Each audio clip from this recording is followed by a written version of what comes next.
Morning friends, skill YouTube channel में आपकी स्वागत है। मैं आपका दोस्त वशिष्ठ हाजरा। दोस्तों, इस वीडियो में मैं इसरो टेक्नीशियन बी सिलेबस के बारे में डिस्कस करेंगे। ठीक है दोस्तों, देखो, जब आप लोग किसी पर्टिकुलर कॉम्पिटिटिव एग्ज़ाम्स की तैयारियां कर रहे हो तो उसकी सिलेबस को और ट्रेंड को समझना बहुत ज़रूरी है। आप अगर डीएमआरसी का एग्ज़ाम दे रहे हो, आप अगर तो ऑर्डिनेंस फैक्ट्री का एग्ज़ाम दे रहे हो, आप अगर डीआरडीओ का एग्ज़ाम दे रहे हो, आप अगर इसरो का एग्ज़ाम दे रहे हो, तो हर जगह का जो क्वेश्चन पैटर्न है वो अलग होता है।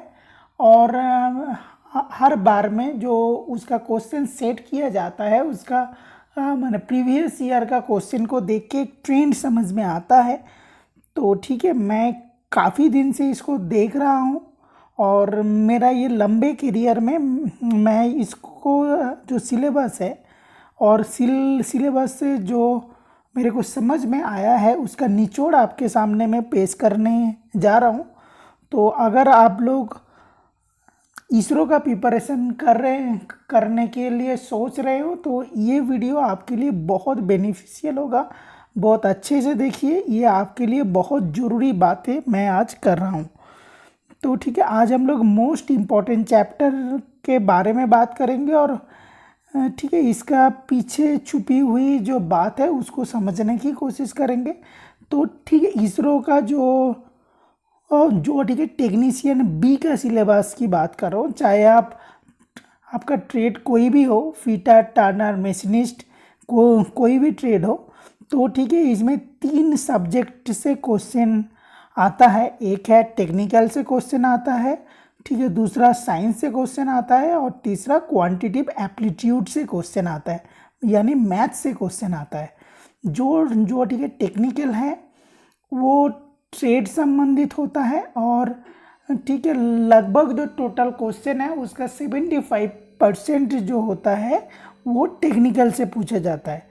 अभी ठीक है, टेक्निकल तो आपका नॉन सब्जेक्ट है, आपका माने बिल्कुल पढ़ा हुआ सब्जेक्ट है और इसमें बहुत माने आसान सवाल देते हैं।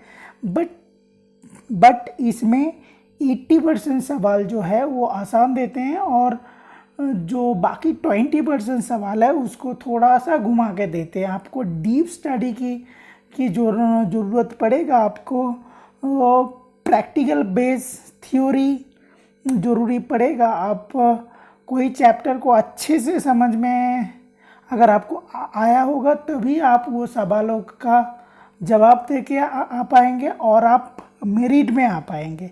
ठीक है, तो आपको मेरिट में आने के लिए तो आपका टेक्निकल सब्जेक्ट का मतलब आपका ट्रेड थ्योरी का बहुत ज़्यादा अंडरस्टैंडिंग ज़रूरी है। ठीक है, तो टेक्निकल के बारे में तो मैं बातें तो करता ही हूँ, तो ना इम्पोर्टेंट चैप्टर्स का जो सारा पढ़ाई है वो मेरा प्लेलिस्ट में दिया हुआ है, उसमें हर एक टॉपिक का वीडियो आपको मिल जाएगा और आप ठीक है टेक्निकल को अच्छे से पढ़ाई कीजिएगा। चलिए अभी साइंस का बात करते हैं। तो ठीक है, साइंस में तो देखा जाता है कि ना तो इसरो कुछ चैप्टर को बहुत ज़्यादा पसंद करता है और उस चैप्टरों से ज़्यादा सवाल आते हैं। तो पहला जो चैप्टर है वो लॉ ऑफ फोर्स। तो लॉ ऑफ फोर्स के अंदर में आपको law of parallelogram of force हो गया, लैमिस थ्योरम हो गया, उसका तो मोमेंटम वाला हिस्सा हो गया, वो ठीक है, उधर से बहुत ज़्यादा क्वेश्चन इसरो लेता है। तो साइंस और मैथ मिला के आपको 20-25 सवाल आपका आता है, मतलब 20-25% सवाल आते हैं। तो ठीक है, आपका लॉ ऑफ फोर्सेस से कम 2 से 3 क्वेश्चन आपको देखने को मिल सकता है। फिर लॉ ऑफ मोशन भी बहुत इम्पोर्टेंट है, मास एंड वेट। आप अगर ठीक इसरो की तैयारी कर रहे हैं, ये जो चैप्टर मैं आपको बता रहा हूँ आप इसको लिख लीजिए और इसके अकॉर्डिंग अपना तैयारी जो करना है कीजिए, मेहनत कीजिए। तो अगर मेरा ये लंबा करियर के अंदर में मेरा पढ़ाया हुआ बहुत ट्रेनीज आज आज ठीक है इसरो में जॉब कर रहे हैं। तो ठीक है उनको मैंने पढ़ाते हुए मेरे को जो चीज़ लगा वो आप तक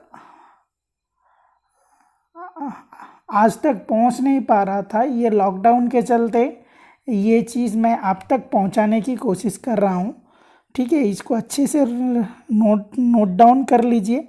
ठीक है, ठीक है। फिर जो साइंस के अंदर में अभी का ट्रेंड में अभी जिस प्रकार के सवाल आ रहे हैं, ठीक है, उसके अंदर में सिंपल मशीन बहुत ज़्यादा इम्पोर्टेंट है। तो सिंपल मशीन से आपको 2-3 सवाल से भी ज़्यादा सवाल देखने को मिल सकता है।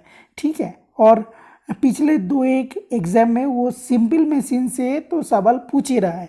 मैकेनिकल एडवांटेज क्या है उसका, velocity ratio, efficiency of machine, lever, pulley, screw jack, जो आपका ठीक आप तो ITI की किताबों में ये चैप्टर जो है अक्सर स्टूडेंट स्किप करके चले जाते हैं, बट ये बहुत इम्पोर्टेंट है।